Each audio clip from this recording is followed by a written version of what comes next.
불상에 대해서 좀 원리를 말씀드릴게요. 저번 시간에 여러분 제가 팔불에 대해서 말씀드렸었죠? 네. 자, 팔불 여러분들 이거 잘 기억하셔야 됩니다. 이 첫 번째가 고행이었죠? 두 번째가 뭐였습니까? 반가사요. 이거 여러분 어떤 경전보다도 중요한 부분이에요. 이 8가지를 머릿속에다 딱 넣어보세요. 이걸 가지고 불교문술은 다 진행되어 버립니다. 자, 첫 번째가 그 탄생불, 두 번째가 반가사요, 세 번째가 뭐예요? 고행, 네 번째가 열애상이요, 다섯 번째는 여산화불, 여섯 번째는요 초전법문, 일곱 번째가 비로자나, 여덟 번째가요 이거 안에서 불교의 불상 조성은 다 이루어지게 됩니다. 그리고 이거에 의해서 불교 미술이 그 다음에 불보살과 불상이 이거에 의해서 다 진행돼요. 여러분 여기가 조계사 대웅전이에요. 조계사 대웅전. 일단은 우리 불교를 대표하는 가장 유명한 사찰이니까 우선 조계사에 있는 불상부터 한번 설명을 드려볼게요. 저 가운데 본尊이 누구세요? 그러면 이 동쪽으로는요? 동쪽. 그러니까 여러분 동양사상에서 제가 있잖아요. 실질적인 방향으로 동쪽도 있지만 나를 중심으로 해서 동쪽이 있어요. 이쪽이 지금 동쪽 이쪽인가요? 네. 그러면은 내가 이렇게 서 있을 때 동쪽은 어디입니까? 이쪽이에요? 아니에요. 그러니까 이렇게 하셔야 돼요. 그러니까 앞으로 여러분들이 오방색의 한복을 입을 때도요, 오방색 한복이라도 불자라면 잘 입으셔야 돼요. 오방색 한복이 어떻게 합니까? 여기다가 5가지 넣는 거, 그게 오방색이 아니라 그거는 다 망가뜨려 놓은 거예요. 오방색은 여러분 서울의 동대문, 사대문을 생각하셔도 되고, 사천왕을 생각하셔도 되고, 오대산을 생각하셔도 되고, 굉장히 많이 있습니다. 나를 중심으로 해가지고 동쪽은요, 왼쪽이에요. 자, 내가 이쪽을 쳐다보고 있죠. 나에게 동쪽은 이쪽입니다. 서쪽은요, 오른쪽이 서쪽이에요. 남쪽은 내 앞쪽입니다. 북쪽은 뭐죠? 내 뒤쪽. 그래서 여러분 오방색 한복을 입을 때도요, 여기에다 5가지 색깔을 넣는 게 아니에요. 요쪽 저고리, 제가 요거부터 좀 오방색 한복하고 불교하고 상관이 없는 게 아니라 상관이 있기 때문에 이걸 말씀을 드려볼게요. 잘 보세요. 여러분들 앞으로 오방색 한복을 잘 입으실 때는요, 이렇게 만드세요. 저 오른쪽이 그러면 동쪽이 무슨 색이죠? 청색이에요. 좌청룡 우백호라고 하지 않습니까? 그죠? 좌청룡 우백호. 그러니까 왼쪽이 청색입니다. 그러면은 오른쪽이 뭐예요? 좌청룡 우백호. 이쪽이 백색이에요. 자, 이쪽 청색이고 요 소매가 청색이죠? 저쪽 소매는 무슨 색입니까? 백색이죠. 좌청룡 우백호 남주작 북현무예요. 그죠? 그러니까 남쪽이 뭐예요? 내 앞쪽이 붉은색이에요. 저기다 붉은색은 자주색도 붉은색에 들어갑니다. 그리고 이제 뒤쪽이 무슨 색이 돼야 되죠? 검정색이 돼야 되겠죠? 그래서 이렇게 되는 거예요. 자, 이렇게 되면은 사방 청색, 백색, 주색, 그러니까 붉은색, 검정색, 그리고 오방색이니까 한 가지 색깔이 뭐가 빠졌죠? 노란색이 빠졌죠? 그럼 노란색은 어떻게 해야 되죠? 네? 그때 여러분들이 가락질 차거나 목걸이를 하거나 금을 하시죠. 아시겠죠? 가락지라든가 여러분들이 비녀라든가 이런 것들은 오방의 개념에서 하시는 거예요. 이거에서 또 뭐냐면 불상을 생각하실 수 있는 거죠. 다 여러분 불교 미술은 인도 사상에 들어가지고 전개된 게 아니라 인도에서 불교가 들어가지고 동양의 음양오행이라고 하는 도가 사상의 이것을 받아가지고 불교 미술을 조성합니다. 그렇기 때문에 석가모니께서 왜 여러분 불상에 금을 칠하죠? 부처님이기 때문에 칠한다고 생각하셨죠? 그게 아니에요. 사천왕이 있기 때문에 모든 법당의 중심이 뭐가 되는 거예요? 청색이 되는 거예요. 그래서 부처님이 금칠을 하는 겁니다. 여러분, 부처님이기 때문에 금을 발랐다라고 생각하시면 안 돼요. 그러니까 이게 바로 이게 동양 사상이에요. 그러니까 인도 거를 그대로 받은 게 아니라 인도에서 불교라고 하는 모티브를 받아들여서 동양 사람들이 이해하기 쉽도록 어떻게 해야 돼요? 동양 사상인 도가 사상으로 불교 미술을 조성한 거예요. 그래야지 불교를 이해하시죠. 여러분들이 불교를 그 정통 그대로 이해하시려면요, 불교 공부에서 맨 처음에 뭐예요? 경전 공부하실 게 아니라 인도 철학부터 하셔야 돼요. 안 그렇습니까? 인도라고 하는 2500년 전에 인도라는 땅에서 그 시기에 팽배했던 그 인도의 사상 철학이 그 종교를 잉태시켜서 해산했고, 그 종교의 바탕에 뭐가 깔려있어요? 인도 철학이 깔려있겠죠? 그럼 불교를 잘 이해하시려면 여러분들이 어떻게 하셔야 돼요? 인도 철학을 공부하셔야 이해하실 수 있어요. 하실만해요? 그렇기 때문에 어떻게 합니까? 격의 불교라고 하는 말입니다. 동양으로 들어와서 그 인도의 사상 복잡한 단계의 사상과 철학을 우리 도가 사상, 동양의 음양오행 사상으로 최대한 동양인들이 이해하기 쉽도록 격의시킨 게 바로 우리 불교입니다. 그렇기 때문에 여러분들은 아마 혼란스러운 게 뭐냐면 석가모니께서 2500년 전에 인도에서 태어나셨기 때문에 들어가지고 이것이 그대로 전하는 것이 불교 아닌가라고 생각하시는데 그렇지 않습니다. 그렇지 않아요. 왜냐하면 동양으로 들어와서는 동양인들이 그래야 이해를 할 수 있죠. 그래서 여러분 도가사상이라고 하는 부분이 그 불교 바탕에 쫙 깔렸다라는 걸 잃어버리시면 불교를 이해하실 때 동양 음양오행 사상, 그러니까 동양의 바탕을 이루는 음양오행이라고 하는 도가사상을 모르시면 불교 이해 못하세요. 특히나 불교 미술은요 완전하게 음양오행 사상이 그 바탕을 다 이루고 있습니다. 여러분들이 경전 공부를 하셔도 조금 혼란스러우신 부분들이 그런 걸 거예요. 뭐냐면은 그 불교가 격의가 됐다라고 하지만 경전은 어떻게 보면은 인도에서 그 옛날에 그 큰 부처님 말씀 그리고 그 뒤에 많은 나라들께서 경전을 쓰셨는데 그것이 동양으로 들어와가지고 언어적 장벽이 있는 거예요. 문자에 이제 산스크리트어로 다 돼 있죠. 그것이 약 그 3세기 4세기 때 이제 고마라집이라든가 이런 많은 번역성들이 계셨지만, 그리고 그 뒤에 뭐 현장이라든가 많은 번역성들이 계셨지만, 실질적으로 그 스님들은요 인도에 가셔가지고 인도 언어, 인도 사상 이런 것들을 공부하시고서 그걸 번역했다기보다는 사실적으로 인도 언어인 그 산스크리트어를 한자로 바꾸는데도 굉장히 버거웠던 거예요. 그것을 의역한다라고 하는 건 굉장히 어려운 겁니다. 그래서 오늘 그것이 시간이 쭉 지나다 보니까 그 후대에는 이게 성역이 돼버려가지고 누가 감히 경전을 더 이상 손을 대지 못하는 거예요. 근데 경전을 여러분들이 앞으로 이제 많은 공부를 하시겠지만 어려움이 많이 따르실 겁니다. 왜냐면은 충분히 동양인들이 이해할 수 있는 의역이 충분하게 이루어지지 못한 거예요. 그거 잘 이해하셔야 됩니다. 그래서 여러분들이 불교 경전 공부를 하시면은 좀 알까리한 부분들이 많죠. 왜냐면은 인도 사상과 철학들이 많이 잔재되어 있기 때문에 그래요. 그것을 동양인들이 이해할 수 있는 도가 사상으로 충분히 의역을 못 시킨 이유입니다. 그런데 이제 어떻게 되겠어요? 그 벌써 경전을 번역한 지가 고마라쯤만 하다 벌써 1700년이 됐어요. 어떤 경전이 번역돼가 1700년이 되면은요 하나의 성역이 돼버립니다. 거기에 감히 누구 하나가 토 하나도 달기가 어려운 게 돼요. 여러분들께서 공부하실 때, 경전 공부를 하실 때 그래서 있는 그대로를 받아들이고서 하시려고 하면 굉장히 어려우세요. 불교 미술 쪽을 그래 잘 보세요. 여러분들께서 지금 큰 스님들께서도 법문을 하실 때 그런 가능하면은 원전을 가지고 그대로 이제 변함없이 그것을 의역하지 않고 가능하면 전해드리려고 하는 게 이제 하나의 그 스님들께서의 어떻게 보면 책무시죠. 그걸 감히 누가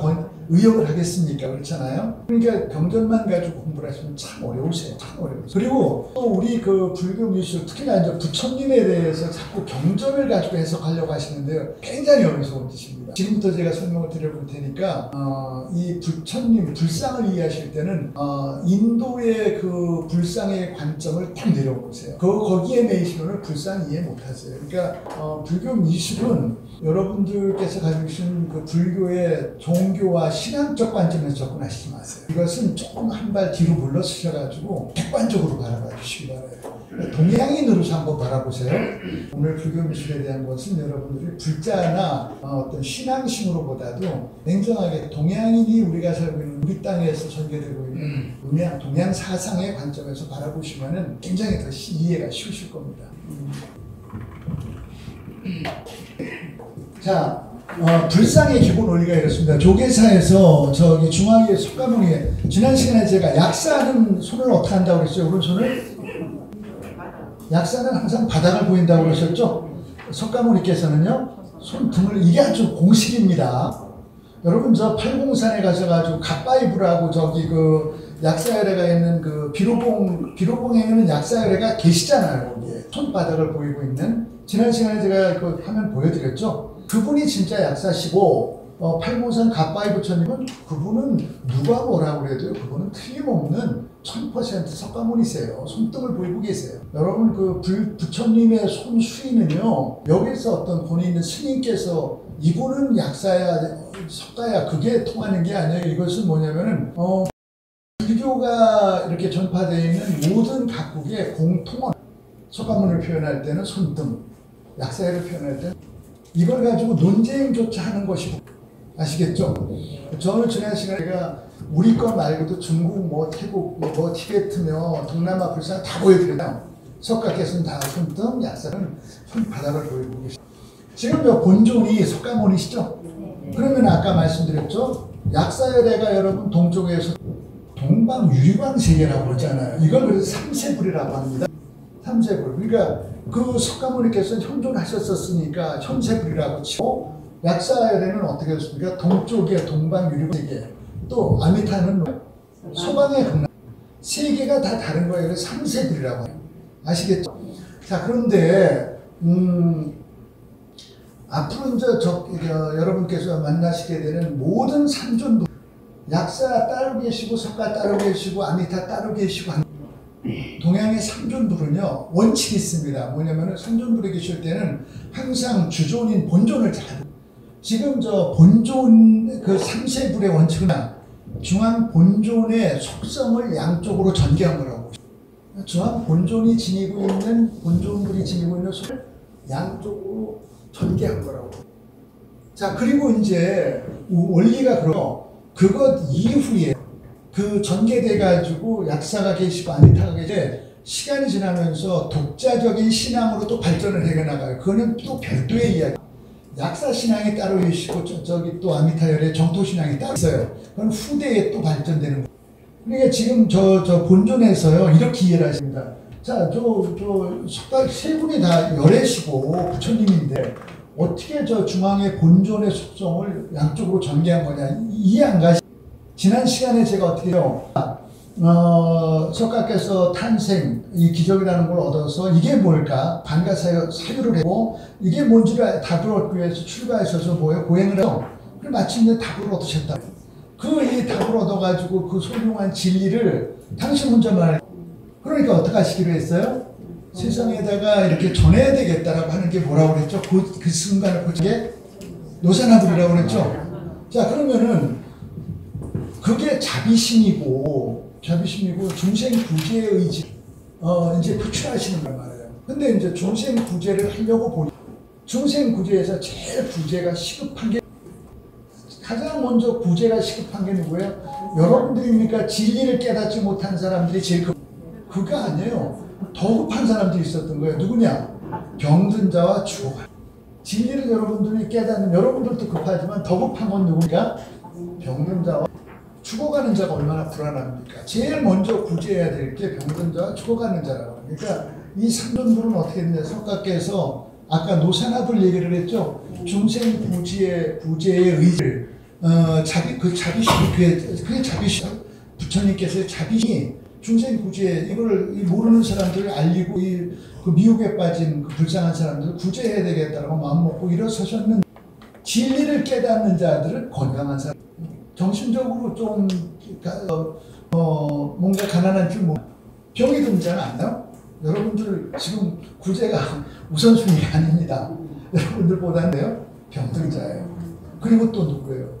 제일 불안한 사람이 누굴까? 죽은 자들. 그래서 저 석가모니의 그 속설 병든 자를 구제하겠다는 의지에서 약사열애가 나온 거고요. 죽은 자의 그 불안함 그것을 구제하겠다는 의지가 서방극락등대. 그래서 지금 여러분들은 그냥 부처한 비로자나 약사열애, 아미타열애 이렇게 네 분을 꼽아주고 네 분들은 다 열애니까 이렇게 동격이 그 중에서 그 위에는 비로자나가 진리를 상징하는 게 제일 이런 식으로 공부를 하고요. 그러면 계속 보이게 여러분 비로자나 부처님이라고 하는 부처님 그분이 석가모니세요. 석가모니께서 아까 우리 여섯 번째가 초전법륜이죠. 그리고 7번째가 누구예요? 기로자나. 그러니까 석가모니의 일대기를 표현한 거잖아요. 그러니까 초전법륜은 뭡니까? 당신이 깨달은 바를 처음으로 설법하시는 거. 비로자는 뭐? 비로자는 뭐라? 그때 그 석가께서 초전법륜에서 무슨 말씀을 하셨나요? 당신이 깨달은 바의 진리를 말씀하셨잖아요. 그것을 포착해서 만들어진 것이 비로자인데요. 여러분, 비로자나불 제가 지난 시간에 말씀드렸는데 집에 가서 한번 찾아보세요. 지금이라도 찾아보시면 무슨 말인지 모르세요. 비로자나 하나만 똑 떼가지고 그 내용을 공부해보면요, 도대체 이게 무슨, 불교를 몇십 년 하신 분도 비로자나가 뭐요 하면은 버벅거립니다. 왜냐면 경전을 통해가지고 비로자나가 뭔지를 정확하게 얘기하니까 정립이 안, 비로자나는 별도로 계신 게 아니라 석가께서 깨달으시고 나셔가지고 첫 번째 설법을 하시는데, 첫 번째 설법하시는 모습을 노사나불로 표현되는 거고 불상에서요. 두 번째는 뭐라고 그랬어요? 그 첫 번째 설법에서 뭘 말씀하셨는가? 당신이 깨달은 바의 진리를 말씀하셨다래요. 그래서 진리의 상징이라고도 하지만 석가께서의 그 8가지 모습 중에 하나를 얘기하는 거야. 자, 그러면 석가모니께서 지금 중앙 본尊으로 계셔 맨 처음 중생구제에 제일 급한 사람이 약사는 말 그대로 병든 자에게 약을 주는 거란 말이에요. 병을 치료하는 그 부처님이시고, 저쪽 서방 극락정토는 뭐예요? 죽어가는 자를 좋은 아미타의 극락정토로 이렇게 인도에 가가지고 극락왕승을 누리게 해주겠다라고 하는 중생에게 안도를 주는 부처. 근데 그게 별도로 계신 게 아니라 석가모니도 중생구제를 실천하시겠다고 일어났는데, 처음에는 진리를 모르는 사람들의 진리를 설해야 되겠다고 생각했는데 보니까 더 급한 게 병든 자가 죽어가는 거예요. 그래서 여러분, 약사와 아미타가 아시겠죠? 그것은 두 분은 뭐냐면 석가모니께서 지니신 자비심이 표출되는 것을 형상으로 표현한 겁니다. 그러면 저 사이에는 뭐가 있을 수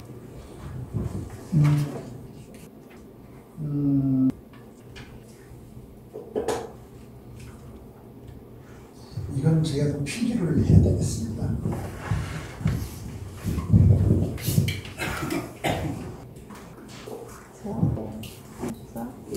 저기에 있나요?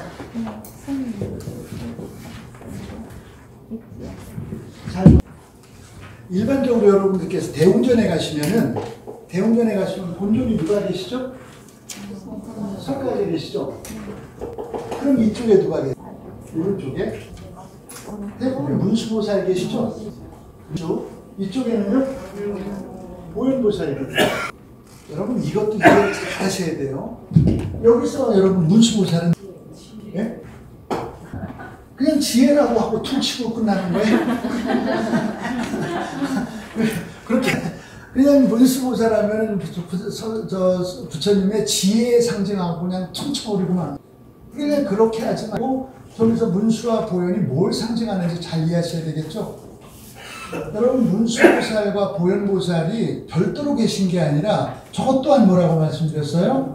문수와 보현은 석가모니의 속성을 양쪽으로 전개한 거라고 했죠. 자, 문수는 뭐라고 얘기해야 될까요? 이게 고려불화전에 나왔던 여러분 분이다. 여기 이게 중앙이 본尊이 석가죠. 자, 이게 코끼리를 타셨으니까 누구? 보현보살이죠. 그리고 여기는 사자를 탔으니까 누구? 그래서 여러분 저걸 문수보살은 사자를 타고 있고 보현보살은 코끼리를 타고. 그 여러분 궁금하지 않아요? 하긴 그거가 문제의식을 작용도 못했죠 아직. 그냥 저의 불화를 보면 저 문수보살이 우리나라에 살지도 않는 왜 사자를 타고 있어? 그리고 보현보살은 왜 코끼리를 타고 있어? 잘 생각해보면, 그래서 여러분들께서 아까 제가 말씀드렸잖아요. 여의주, 보주라고 하는 것도 잘 이해하셔야 되고, 여러분들하고 지난 시간, 첫 시간에서 저기 어딥니까? 포항의 5호사의 동종의 용을 보여드렸죠? 네. 용을 보여드려가면서 저희가 막 수박 보주를 갈라보기도 했어요. 그 속에 뭐가, 태극이 나왔잖아요. 그렇게 충격적인 거 벌써 잃어버리셨어요? 그 충격 아니셨어요? 그 충격이 아니셨다면 요즘 여러분들 공부 못해. 충격이었어. 충격 아니었습니까? 그 여의도 수업을 단어를 표현하는 게 태극이었다라고 해요. 그거 별거 아닌 것 같지만 여러분들께서 참 용감하게도 사셨어요. 그것도 모르고. 자, 그러면은 또 이게 더 충격적인 건 여러분들이 절에 그렇게 다니고, 가보면은 석가모니 옆에 문수와 보현이 계셔요. 문수와 보현과 석가의 관계는 뭐예요? 그냥 뭐 다 부처님이니까 보는 데는 막 가서 예불 하기 바빴죠? 네. 그냥 가서 절만 많이 하면은 다 그게 공덕입니다. 자, 그러니까 아까 말씀드렸, 이게 뭘 얘기하는, 왜 코끼리와 사자가 등장하는지도 조금 이따 제가 또 설명을 드릴게요. 그래서 여러분, 용이라고 하는 왜 실체를 잘 알으셔야 돼요. 자, 이 세상에서 가장 용맹한 동물이 꼽으라면 뭐가 있어요? 사자죠. 석가께서는 그 출가하셔가지고 어떻게 수행하 아주 용맹정진하셨잖아요. 그죠? 용맹정진하셨다고. 용맹정진하는데 왜 그 사자 등에 타고 있는가라고 하는 부분은 또 어려운 얘기예요. 그죠? 설명해. 그리고 저쪽 코끼리가 또 있단 말이에요. 보현보살은 뭘 실천의지를 표현하는 거예요. 그러니까 하나 문수보살은 석가께서 어떻게 깨달아요? 지혜를 가지고 용맹정진해가지고 탐구해가지고 깨달으셨어요. 근데 그 석가께서의 깨달음의 궁극적 이유는 실천하기 위한, 석가모니께서 말씀드렸잖아요. 석가모니께서 정강에 이르실 때까지는 아라한이요. 여러분, 소승불교에서는 아라한이 되는 게 최고의 목표입니다. 그 불교에서 500나한도 500분이 다 석가 계실 때 다 아라한이 되신 분들이에요. 그러니까 다 자기가 살아갈 만큼은 다 챙긴 분들이란 말이에요. 석가 아라한의 차이. 그분들은 아라한은 수만 명, 무수히 많은데 다 자기 살 것만 챙겨가지고 거기서 끝난 거예요. 석가는 그분들하고 다른 건 그걸 거기서 자비심이라는 게 나와가지고 모르는 사람을 이거는 나 혼자만 알아서 안 되겠다 하고 그것을 실천하셨기 때문에 석가께서 위대하신 것은 깨달은 게 중요한 게 아니라 석가께서 위대한 그것을 실천하셨다라고 하는 것 때문에 우리가 그 석가모니가 위대하시다라고 하는지, 석가께서 깨달으신 것까지 끝났고 자기 혼자만 누리고 살았다면 석가모니를 우리가 공경해야 될 아무 이유가 없죠. 그럼 500나 다 똑같아지. 바로 여기에서 뭐냐면은 그렇게 그 문수살 석가모니께서의 그런 그 구도의 의지, 그렇게 지혜를 동원해가지고 많은 노력을 해가지고 깨달으셨다라고 하는 거에 상징을 문수보살로 표현한 거고요. 그리고 뭐예요? 또 석가께는 자기 실현한 게 나와서 그 다음에 깨달은 바를 자기 생명이 다하실 때까지 그것을 어떻게 합니까? 실천하시죠. 중생들에게 나눠주는 신. 그러니까 실천하려면 뭐가 필요해요? 큰 힘이 필요하죠. 그래서 여러분 코끼리가 등장하는 거예요. 코끼리가. 그럼 여러분 이제 살천왕하고 지난 시간에 제가 강화도 전등사 그 천처마 밑에 뭐가 있었어요? 어떤 사람 하나 있지 않았어요? 목수야 사랑에 빠진 어떤 그 음식점 아줌마를 거기다 표현했다라고 하는 그런 우스꽝스러운 전설이 있었죠. 그 엉터리 전설이 있었죠. 그러니까 여러분 그게 뭐라고 그랬어요? 역사라고 그랬어요. 역사. 사천왕도 여러분 자, 그러니까 지금 삼존 부르며 다 뭐냐면 중앙 본존을 보시고서 본존이시는 속성을 전개하는 거예요. 양쪽으로 전개한 겁니다. 자, 그러면은 여기에서 다시 조금 전으로 돌아가서 저기 삼존 부르시면 자, 이제 또 독립 떨어져 나가가지고 여러분 저기 통도사에도 가면 약사전이 있죠. 약사전으로 가면 약사열의 밑에는 약도는 또 누가 계세요? 약사열의 옆에도 혁시불이라고 있지 않아요? 이게 저 혼자 너무 나가있나? 약사열의 옆에는 누가 있느냐면 여러분 일광보살과 월광보살이 계세요. 그렇잖아요? 그럼 왜 약사열의 옆에 일광보살과 월광보살이라는 분이 있죠? 일광보살과 월광보살이 누굽니까? 해와 달이 거기에 왜 있어요? 그러니까 이게 아까 말씀드린 우리 음양오행 사상을 모르면 이해가 안 되는 거예요. 그러니까 오늘날 여러분들의 약하면은요 서양 약이기 때문에 성분을 활용하는 건데 동양에서 약이라는 건 다 음양을 가지고 있다는 거예요. 그래서 옆에 약사열의 흡수로 일광월광이 있다는 것은 약은요 음양으로 조절되는 약이기 때문에 그런 거예요. 우리 동양의 의학은요, 다 음양론으로 성립됩니다. 그러니까 약사열의 옆에 일광월광 보살이 있는 것을 막 여러 가지 해석을 한다. 간단 명료 일광월광, 즉 우리 동양의 의학은 음양으로 이루어졌다. 자, 여러분 이런 거 한번 생각해보세요. 여러분들께서 오늘날 대학병원에 가서 몸이 좀 종합진단을 검진을 받아봐야 되겠다면 가서 뭐 의사 선생님 만나서 하기도 전에 기본 검사부터 해오세요 합니다. 그럼 뭐 검사하죠? 피검사, 엑스레이 찍고, MRI 찍고, 내시하고. 그래가지고 우리 몸에 물질적인 것들을 먼저 다 데이터를 먼저 제출하고. 그래서 의사 선생님이 사람 보지도 않아요. 데이터 하나 가지고 뭐가 성분이 모자라고 어느 분의 엑스레이 내시경을 보니까 저 속에 뭔가가 이상이 있으니까 어떻게 해야 되나 자르고 꿰매고 막고 열리고 또 거기에 어떤 그 성분의 약을 투입해가지고 죽이고 살균시키고 뭐 등등 이렇게 해가지고 물질로서 물질을 다스리는 게 서양의 의학이 대학병원에서의 서양의학. 그래서 의사를 가서 만나기도 전부터 가서 물질적 검사를 해보라고 합니다. 그래가지고 그 데이터 보고서 의사 선생님이 거기에 따르는 역차광이라든가 수술 같은 게 우리 사람을 별로 보는 거 별로 중시하지도 않아요. 이미 데이터가 다 성분을 가지고 우리 물질을 가지고 물질을 다스리는 것이 서양의학이라고 한다면 여러분 한의원에 가면 어떡합니까? 피곤해요? MRI 찍습니까? 내시경 합니까? 아니죠. 손 내밀어 보세요. 어떡합니까? 진대를. 그래서 어떡합니까? 음이 모자랍니다. 양이 모자랍니다. 우리 어떻게 해요? 우리 몸속에 수용들을 주면 순환하고 있는 음양의 기운을 살피잖아요. 그래서 한약이라고 하는 건 음양이 높은 부분을 그걸 끌어내리는 약재를 투입해서 끌어내리고 부족하면 끌어올리는 그 양의 기운을 투입해서 부족한 부분을 올리고 내리고 하는 것을 음양으로 다스리는 게 동양의 의학이에요. 그렇기 때문에 약사열의 옆에 일광월광 음양을 놓는 그게 약사의 본질. 이해되시죠? 네. 그러니까 약사열의 신앙보수, 약사열에서 전 세계에 막 몇 겁을 공덕을 쌓아가지고 열애가 되시고 등등등 막 무슨 말인지 하나 의역이 안 돼요.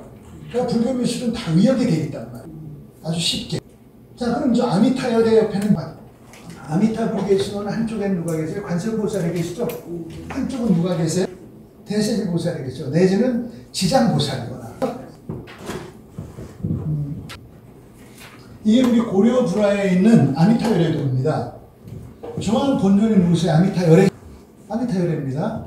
좌측은 정명은 관세음보살이시죠? 저쪽 우측은 대세지. 그럼 여러분 여기에서의 관세음보살은 어떤 역할을 하신 거예요? 여러분 제일 익숙한 게 관세음보살이시잖아요. 관세음보살 모르시는 분 안 계시죠? 버머루 아바루키티사 다 인도 힌두교에서 모셔온 분이에요. 자, 그럼 저기에서 지금 아미타열가 중앙에 계시고 오른쪽 왼쪽에 저 관세음보살이 저쪽에 대세지보살이 저것은 뭐를 들어요? 여러분 관세음보살 아시잖아요. 뭐 잘못 취소해가지고 혼나실까봐 관세음보살 굉장히 여러분들이 제일 친숙하신 분이에요. 여기에서 관세음보살이에요. 어떤 역할을 맡고 계신 것 같아요? 아까 얘기했죠. 아미타열에는 그 주 목적이 석가께서의 죽은 자를 돕기 위한 분이라고 그랬잖아요. 자, 죽은 자를 돕는다라고 그럴 때 그 속성이 돕는 게 아미타열이라고 해요. 그럼 정토 사상이죠. 정토. 자, 죽은 자가 제일 두려운 게 뭐예요? 여러분들 우린 살다가 다 죽어야 돼요. 죽을 때 여러분들 맨 먼저 두려운 게 병원 갈 때까지는 뭐 옆에서 누가 다 챙겨주고 했는데 누가 다 같이 가고 있는데 딱 죽으면 그때는 혼자 돌아가요. 그거 무지 고독하고 이렇고 무서운 그렇잖아요. 그리고 불교에서는 또 이론이 어떻게 돼 있을까? 내가 이승에서 저승으로 가는 길이 제일 두려운 길이죠. 그때 뭐가요? 따뜻하게 그를 데려다 줄 사람이 필요해요. 데려다 줄 누군가가 있어야 되겠죠. 우리 도가에서는 그걸 역할을 저승사자 오잖아요. 새카만 갓 쓰고 시커먼 흑마를 타고 와가지고 쉽게 가자고 막 끌고 가는 게 여러분 영화 같은 데 많이 보시지 않아요? 저승사자. 그건 도가. 그런데 불교가 들어가면서 그 역할을 누가 하는 관세음보살이 일로왕보살이라는 이름으로 하나의 역할을 하시는 거예요. 여러분 일로왕보살. 관음이 33세 모습으로 바뀌는데 그 중에 하나가 일로암보살이에요. 그래가지고 망자를 이승에서 저승까지 갈 때 그 여러분을 같이 동행해 주는 게 바로 관음이시고, 그러니까 그 관음의 모습이 일로암보살로 바뀌어가지고 그 저승사자를 대신하는 거예요, 우리 동행. 그러니까 불교에서는 저승사자가 그 역할을 따뜻한, 그리고 어떤 누나 같은 언니 같은 관음보살이 그 무서운 길을 같이 가게 해주는 게 관음상의 중요한 부분입니다. 자, 그럼 이승에서 저승을 도착하면 그 다음에 뭐가 49제죠. 10명의 시왕이 계세요. 그래가지고서 조목조목 심판을 합니다. 그 심판에서 여러분 그 저승에 가서 10명의 시왕이, 여러분 그 49제도 있잖아요. 이거 잘 이해하세요. 49제가 어떻게 그리고 그러면 이제 끝나는 거예요. 그런데 시왕은 10분, 절에 가면 10분 계시잖아요. 그럼 나머지 3분은 어떻게 해요? 나머지 3분은 어떻게 해요? 7번째로 탁 쳐버리니까. 근데 그 명보전에 가면은 분명히 일왕서부터 마지막 전륜대왕까지 10분이 계시잖아요. 7번 끝내 나머지 3분은 어떻게 그냥 봉점 10번 지내 10번의 시왕이 다 계세요. 그러니까 여러분 그거는 쉽게 말씀드려요. 인도에서는 49일의 정시야. 여러분 근데 불교를 떠나서 우리 동양에서의 여러분 장례는 49제가 또 100일 있죠? 그 다음에 1년제가 있고 3년 있죠? 3년에 탈상하지 않습니까? 그 시왕이 10분이 있는 것은 인도의 어떤 그 사후가 동양의 유교의 장례 풍습이 혼합된 거예요. 그래서 10분이 되는 거예요. 그러니까 원래 불교대로 인도식을 따라간다면 49일이 맞습니다. 근데 우리 명부전에는요 10분이 계세요. 그래서 49일이 끝나는 게 49제를 지낸다라고 할 때는 여러분 17번에서 끝나면 안 되고 그 다음에 100일 그리고 1년상 3년상까지 해서 3년상에서 육도윤회가 결정되는 겁니다. 여러분 나중에 기회가 되면 저희가 49제에 일왕서부터 시왕까지 뭐를 심판하는지까지 다 있어요. 그것도 여러분들이 알아두시면 불교의 그 장례를 제대로 지내는 방법을 아실 수 있게 돼요. 근데 여러분 모신 아닙니까? 명부전에 가면 분명히 시왕은 10분이 계신데 우리 7번 지내고 말죠? 여기 여러분 그 아주 오래전에 1100년 전에요. 동왕에서 이렇게 나타난 시왕도가 있는, 여기에서도 그렇고요. 여기에서도 뭐냐, 여기 여러분 동왕에서 나온 거예요. 이게 중국 당나라 때 이게 시왕과 관련된 그 미술은요, 이게 가장 이르다고 보실 수 있어요. 지금 우리가 1100년 전 그 동왕에서 나온 불화입니다. 지금 저거는 저기 동왕에서 프랑스에서 약탈해 간 거죠. 프랑스 도서관에 있어요. 지금 보면 저 중앙에 지장보살에게, 그리고 어떻게 됐어요? 양쪽으로 5명씩의 시왕이 앉아 계시단 말이에요. 10분이에요. 그렇죠? 10분입니다. 그리고 그 중앙에는 망자들을 이제 이렇게 표현하는. 그래서 저 지장보살은 어떤 역할을 하느냐. 아까 이쪽에 관음보살이 있고 저쪽에 지장보살이 계셨죠. 시왕 옆에서, 그러니까 아까 그 죽은 자를 돕는다라고 할 때 저승에서 이승에서 저승을 갈 때 그 두려움을 같이 해주는 게 관음보살이라고 한다면 저쪽에 대세지보살, 그러니까 대세지로 표현도 하지만 지장보살로 표현하는 경우가 많아요. 그러니까 그 대세보살, 지장보살은 어떤 역할을 하냐, 거기 저승에 도착해서 시왕의 심판을 받을 때 옆에서 국선 변호사처럼 하나하나를 따뜻하게 감싸줘가면서 그 망자의 죄를 어떻게 하면 사하게 할 수 있는가 하는 역할을 해주시는 게 대세제보살이고 지장보살이에요. 대세제보살이 지장. 자, 그럼 아미타 옆에 아까 말씀드렸듯이 관음과 대세지가 표현되어 있는 건 무슨 얘기? 정토신앙에서 아미타열애가 망자 제일 어려워요. 죽어서 이승에 저승으로 갈 때 따뜻하고, 또 이쪽에 그 대세지, 그 저승에 도착해서 시왕의 심판을 받을 때 국선 변호사는 최대한 노력을 해서 어떻게 해서든지 이 망자를 서방 극락 정토에 극락 왕생시키겠다라는 아미타열의 그 중생구제의 의지 두 개로 표현한다. 그러니까 아미타와 그러니까 아미타 불 양쪽으로 관음이 계시고 대세지가 계신 이유를 아시겠죠? 따로 존재함을 표현한 용어인지야 아미타열의 속성을 이쪽으로 얘기한 거예요. 삼존불은 다 그렇게. 자, 그럼 여러분 또 세계 삼존불 중에서 궁금한 게 또 삼존불하면 가장 대표적인 게 어떤 게 있을까요? 뭐니 해도 삼존불 하면 여러분들이 아마 제일 익숙한 게 우리나라 서산 해미 마의 삼존불일 겁니다. 이거 너무 잘 아시죠? 이거 불교 뭐 인문에 해가면서부터 마의 삼존불은 가장 우리나라 대표적인 국보이고 불상이니까 뭐 이거에 대해서 관심 안 가지신 분 안 계실 거예요. 이게 잘 보이겠네요. 자, 저 중앙에 누가 계세요? 석가루요. 열애를 보셔도 됩니다. 저거는 이쪽 이런 수인을 했을 때 있잖아요. 통인이라고 하는 건데 그 시무웨인하고 이 통인을 했을 때 석가가 될 수도 있고 약사가 되기도 하고 아미타가 되기도 하세요. 그러니까 통칭 열애를 표현하는 겁니다. 그런데 이쪽에 오른쪽 판가설상 있잖아요. 그리고 저쪽에 잘 안 보이시나요? 자, 누가 계세요? 한 보살에 계시죠? 네. 여러분 이거 지금 이거는 우리 그 서산 해미 마야삼존 불교에서 빼놓을 수 없을 만큼 중요한 이 조형이에요. 그런데 저기 가면 어떻게 설명을 했느냐면 저거 삼세불이라고 설명을 해놨어요. 과거불, 현재불, 미래불. 그리고 수기상존불이라고 얘기합니다. 뭐 과거에 그 제와칼라 보살께서 석가모니께서 수기를 주셨고 또 석가모니 미륵보살에게 또 수기를 주셨다라고 하는 수기상존불이라고 해가지고 수기상존불로 저게 표현이. 그런데 그러니까 경전 속에서 그걸 찾아가지고 저걸 해석해요. 저 불상은 1970년대에 발견이 됐습니다. 나무꾼이 어떤 산신령이라고 해요.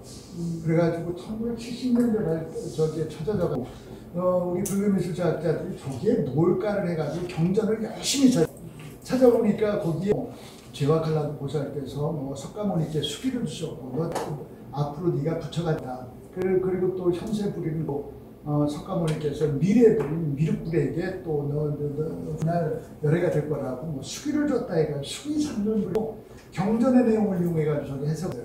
삼존불은 여러분 뭐라고 그랬어요? 항상 모든 중앙 본존의 속성을 표현하는 거라고 그랬죠? 자, 그럼 여기서 한번 이제 이쪽 반가사유산과 저쪽 보살은 뭘 설명? 네? 그러니까 그 삼세불로 과거, 현재, 미래를 보시지 마세요. 그거 틀린 이야기예요. 아까 본존을 생각을 했잖아요. 여기는 여러분 그리고 터가 어떻게 됐냐면 한번 보세요.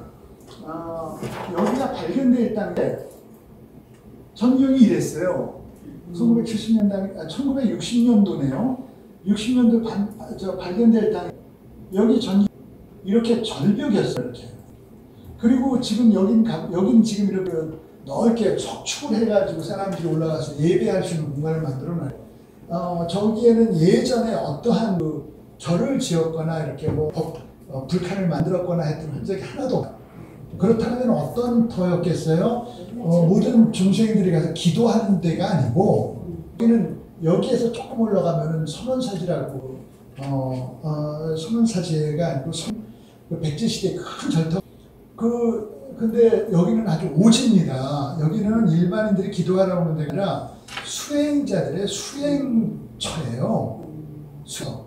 그렇기 때문에 저거는 여러분 기도 대상이 아니라 수행의 대상인 거예요. 선종에서. 그렇다면 삼존불을 저기다 조성해 놓고 수행자들은 이 앞에서 어떤 것을 모티브로 해가지고 수행을 할 수 있어요. 자, 우리 이제 백제 시대니까요. 우리 대승불교예요. 여러분 오늘날 우리나라 같은 경우 스님들이 출가를 하실 때 출가의 뜻이 당신이 깨닫기만 하면 끝나는 게 아니시잖아요. 뭐예요? 깨달은 바를 실천해야 되겠죠? 그 내용이 저기 다 들어있는 거예요. 여러분 저 반가사유상은 여러분 뭐였어요? 석가께서 두 번째 상이죠? 뭡니까? 의문이유가 되고 사유를 하는 거예요. 그걸 통해서 깨달았죠? 중간에 열애가 되셨단 말이에요. 열애가 되시면 열애가 된 궁극적인 이유는 보살행이죠? 그렇기 때문에 저쪽 여의주를 들은 보살행. 수행처에서 수행자가 수행을 할 때 자기 수행 의지를 계속 모티브가 있어요. 바로 네가 깨달으려고 하는 궁극적인 이유가 석가처럼 종각에 이르기 위한 거다. 그런데 그 깨달음의 궁극적인 이유는 뭐예요? 실천하기 위한 거예요. 중생을 이롭게 하기 위한 것이고, 이쪽은 뭡니까? 반가는 의문으로부터 유발된 자기의 그 진리에 대한 어떤 그 지적 호기심 내지는 지적 뭐라고 할까요? 의문을 지적 의문 마침내 답을 얻어가지고 깨닫게 어떻게 보면 문수보살하고 같은 거라고. 문수보살하고 다르지 않아요. 저기를 가셔가지고 보면 이쪽은 미륵보살, 중앙은 열애, 저쪽은 제와칼라. 그럼 제와칼라보살과 미륵보살과 열애 관계 우리한테 꼭 필요한 겁니까? 경전에서 하는 거예요. 그리고 그것은 그런 경전은 사실 여러분들 중생에서 공부해야 될 공부나 출가해서 스님들께서 공부했을 때 굉장히 상위 개념입니다.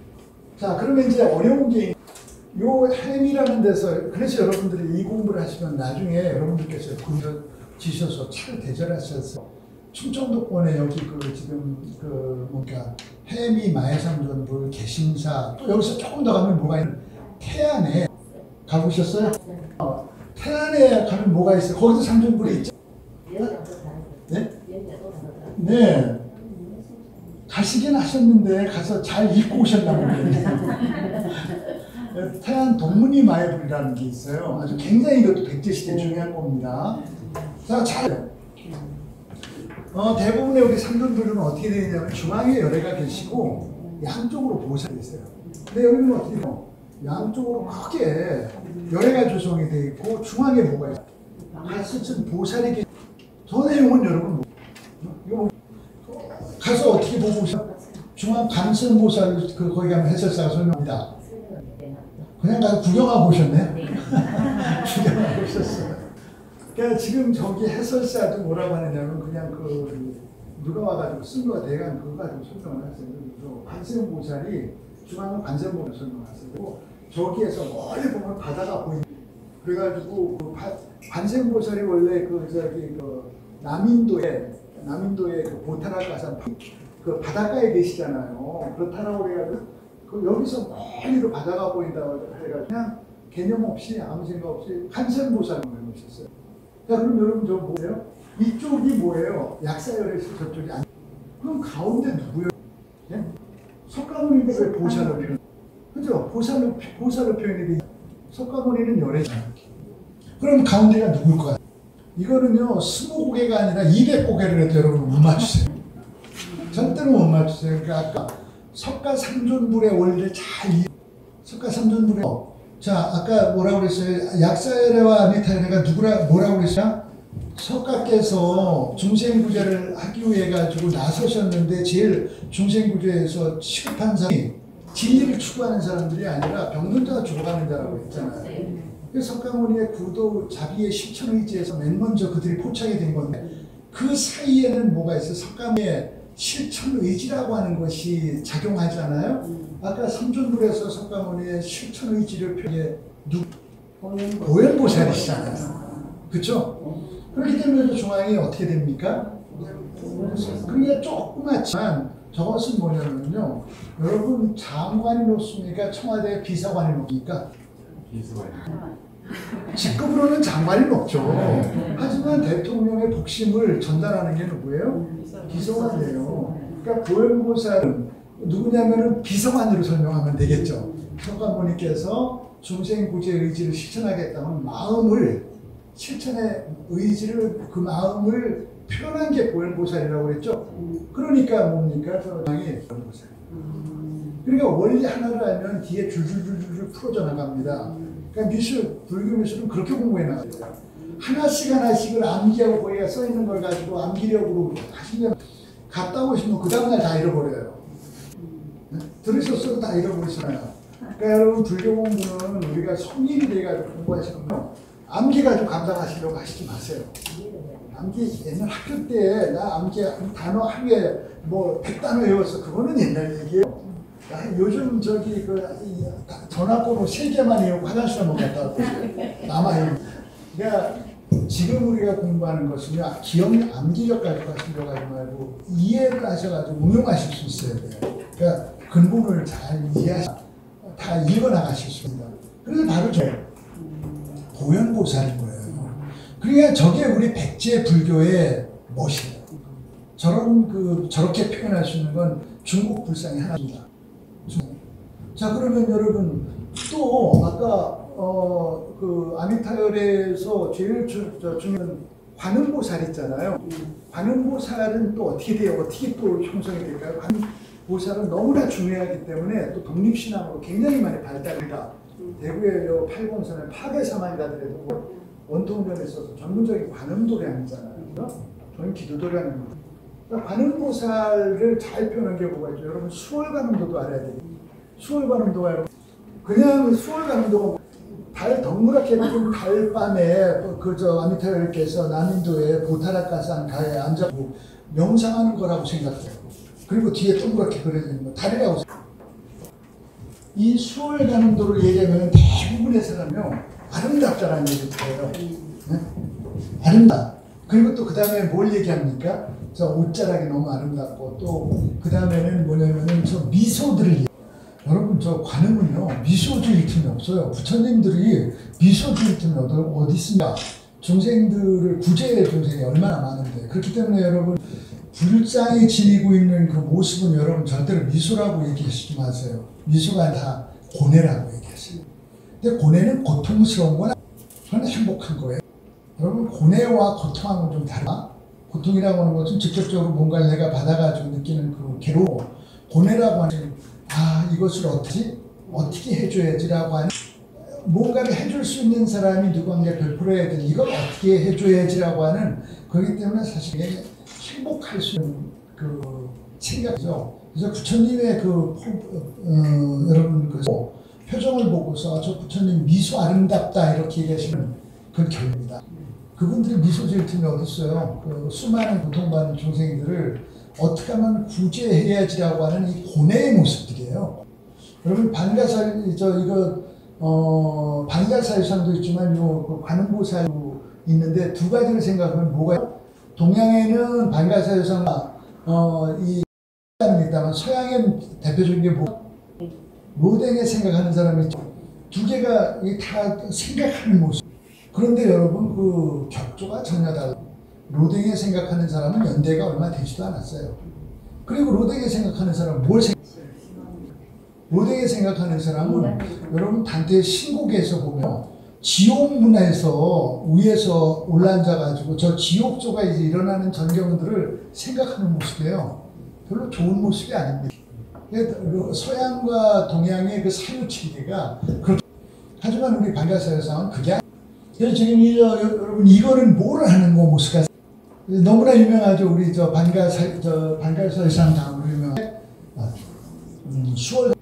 이거 여러분 이 수월가능도는요 불교의 모든 것들이 압축해요. 이거 하나만 여러분들이 잘 푸실 수 있고 불교 메시지를 줄줄줄 다 풀어나가죠. 저걸 봐가면서 아름답다라는 걸로 끝나시면 돼요. 저 안에는 수많은 조형 언어들이 다 써져 있어요. 저 다 여러분 조형. 그러니까 그림이 아니고 언어를 읽으세요. 어떤 메시지를 담고 여러분들의 그 조형으로서 여러분들한테 그 전해주는 조형 언어입니다. 아름다운 게 중요한 게 아니고 저 내용들을 읽어보면은 아름답다라는 생각이 들어요. 우선은 저 모습이 뭘 하고 있는 것 같아요? 대부분 모르죠. 보타라카산, 남인도의 보타라카산에 달뜬 밤에 바닷가에 앉은 관음보살을 그렸다 이렇게 표현했다라고 하는데 여러분 이거를 누가 그렸어요? 우리 고려에서 그랬잖아요. 근데 여러분 고려뿐만 있는 게 아니라 중국의 남송에도 우리 수월감도와 구도가 똑같은 수월감도가 중국에도 있어요. 그리고 우리 수월감도보다 더 이른 것은 동왕에서 먼저 나오죠. 동왕에서 맨 먼저 나옵니다. 그러니까 우리 고려부라고도 한 400년 동왕에서 중국의 수월감 이게 바로 943년입니다. 그러니까 우리 거보다 훨씬 이건 지금 프랑스에 가 있는 요 그림은 어디에 있는 그림이냐면 바로 요 그림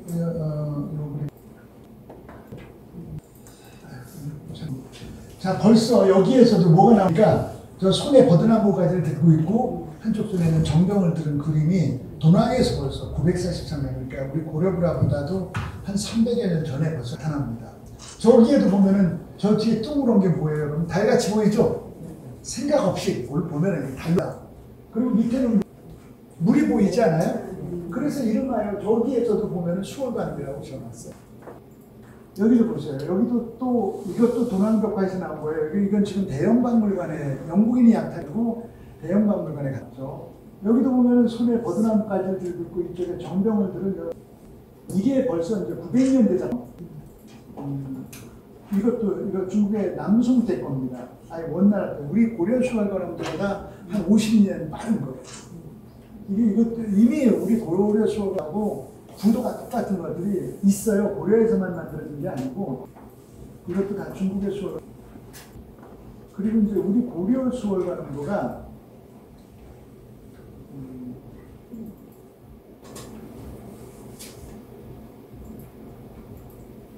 이렇게 아주 작품이 있어요. 많지는 않죠. 한 10몇 점 될 겁니다. 여러분들께서 그리고 꼭 하나 알아두셔야 될 게 관음을 보면은 관음이 여러분 나와요? 남자 지금 적으십니까? 전성이 여자였다. 그 이제 아까 말씀드렸듯이 인도의 힌두교 사상에서 아바로키테스바라라고 하는 신은 약간 여성성을 지녀요. 그렇지만 여기 온 우리 동양에서 표현되는요 힌두교에서 나타나는 그 신이고 그 모티브 하나 얻어와서 동양의 그 불화를 새롭게 의역해가지고 하기 때문에 인도의 그 아바로키테스바라와 연관시키. 동양은 동양대로 다릅니다. 그래서 그러면요 남성 여성을 생각해요. 저거 아까 뭐라고 그랬어요? 관음이 아미타열애가 지닌 그 망에 그 가는 길을 편안하게 두려움이 편안한 길을 도와주는 거라고 우리 말씀드렸잖아요. 그거를 요거 하기 전에 먼저 그걸 하나 보여드릴게요. 동양 같은 경우는 이렇게 됩니다. 독일에서는 이게 그죠? 저승사자가 새카만 옷에 중국이기 때문에 이런 모자를 썼는데 우리는 뭘 씁니까? 항상 갓을 쓰죠. 갓을 쓰고 흑색 깃발을 들고 흑색 말을 타고서 이 망자를 긴 거야. 이게 이제 도가에서 저승사자라고 이것도 이제 동양에서 나온 이거는 뭐냐면은 그 관음보성 말을 이렇게 아주 따뜻하고 편안하게 이승에서 저승으로 저렇게 데려가는 저게 바로 관음 속성이에요. 그러니까 망자를 이승에서 저승하는 그러니까 정토 신앙에서의 그러니까 요거에서 여러분 관음이 독립신앙으로 발달돼 가면서 뭐 판란구제 관음에 뭐 아픈 자를 돕기도 하고 뭐든지 돕는다라고 하는 관음신앙이 확 되죠. 그러나 관음신앙이 압축해서 돈으로 들어가면은 아미타열애의 중생 망자를 돕겠다라고 해서 망자가 그 이승의 저승으로 갈 때를 따뜻하게 들어간다는 이게 관음 최초의 저게 벌써 우리가 1100년 전에 관음의 바로 망자를 이승의 저승으로 따뜻하게 데려가는 모습입니다. 그 이후에 관음 신앙이 여러 가지로 바뀌어요. 그러나 우리가 고려 수월 관음도에서의 이미 이거보다 한참 뒤라서 관음 신앙이 굉장히 상고복의 하와 중생, 법화경과 화를 다 막 밀착시킵니다. 그래서 지금 여기에 아미타 신앙에서의 관음이 망자를 이승의 저승으로 데려가는 모습만을 표현해 저기에서 관음과 수월관은요 같은 관음. 그리고 여기에서 여러분 수월관 꼭 등장하는 수월관음을 얘기하면 등장하는 게 두 가지가 관음하면은 등장하는 게 뭐가 있습니까? 정병 그리고 항상 여기 선제동작. 관음보살을 하면은요 수월관음도 하면은 뭐가 등장하는 꼭 정병을 들고 나오시고 밑에 있어요. 이건 여러분 얘기죠. 관음의 또 속성으로 이제 되겠죠. 관음 이제 대승불교가 이렇게 확산돼 가면서 대승불교의 본질이 뭐예요? 상고불이 하라고 말이 돼요. 그죠? 상고가 뭡니까? 위로는 끝없이 깨닫고 하고 하와 중생, 아래로는 뭐예요? 중생을 이롭게 하겠다, 중생을 구제하겠다라는 의지죠. 관음의 보살의 의지를 표현한 게 바로 정병과 우리 삼존부를 항상 다 중앙 본존을 중심으로 가지고 그 세 가지의 속을 표현하는 거예요. 이게 조선시대에 굉장히 이 그림은 그림을 잘 그리는데 관음이라고 관음도에서의 관음의 속성을 가장 잘 표현한 최고 명작이 이거예요. 그러니까 제일 읽기 쉽도록 그려진 언어. 보세요. 이 그림은 어떻게 되어 있어요? 중앙 본존이 관음이 이게 조선 후 그림인데 어떤 이 진짜 선지식인이 이렇게 관음을 명료하게 표현합니다. 자 보세요. 여기 이게 뭐예요? 정병입니다. 여기는요? 자 근데 이 본존이란 말이에요. 그러니까 참 이 보살에서는 협시보살이 거의 없어요. 보살의 속성을 표현하는 보살을 여러분 열애와 보살은 뭐로 표현합니까? 열애는 투인으로 약사타냐 관음이 석간이라고 그러는데 보살은 뭐죠? 짐을 손에다 뭐를 해가지고 보살을 합니다. 저 관음보살은 그래서 뭘 듣고 정병을 듣고 자 이거 보세요. 밑에 있어요. 근본이 하나 관음이 나오시는데 요 한 갈래에서 양쪽으로 나눠 세상에 글씨입니다. 조선기에 쓴 그러니까 문자 조형 언어죠. 조형 언어인데 여러분 보세요. 근본 하나에서 두 가지. 자 저기에서 선제 관음보살하고 선제동도 하면 너무나 법화경에 관세음보살 보문품이 있습니다. 거기에 보면 선제동에서 나오는데 선제동 어떻게 돼요? 원자가 집에서 나가가지고 53명의 선지식인을 만나고 다니는 이야기. 그러니까 근데 됩니까? 여러분들도 못하는 일을 어린 토가 나와서 막 여기저기 다녀가면서 53명의 선지식인을 만나고 다녀가면 깨달아야 돼요? 근데 그거 그냥 여러분 그 선지하면 뭐 어린 동자가 이렇게 53명의 선지식이 다녀가면서 그 깨달음을 추구하다라고 하는데 그 말에서 토들을 안 달아요. 그런가 보다라고 하고서 알고서 보살의 뭐냐면 아까 뭐라고 했죠? 우리라고 그랬죠?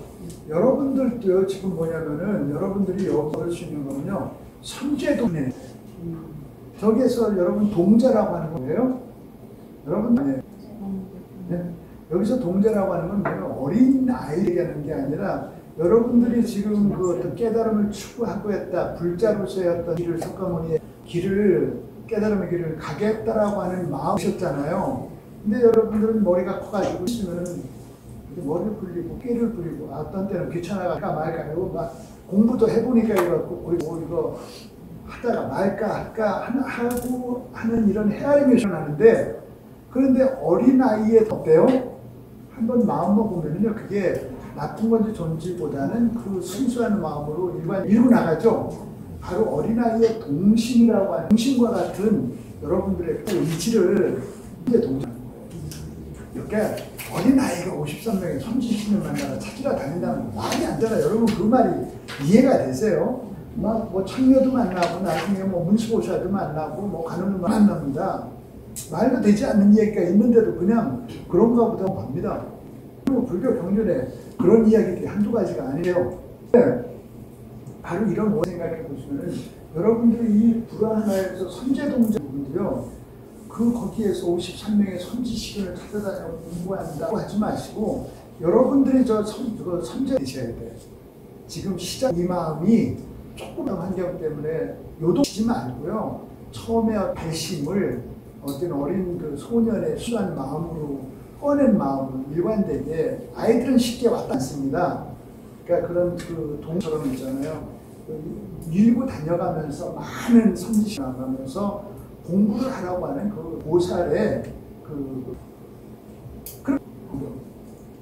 여러분 이게 정병 하나에 굉장히 또 많은 이야기가 있어요. 사실 정병 하나 가지고서도 조금만 쉬었다가 힘드시죠? 그래서 동심의 마음 가지고 제가 그냥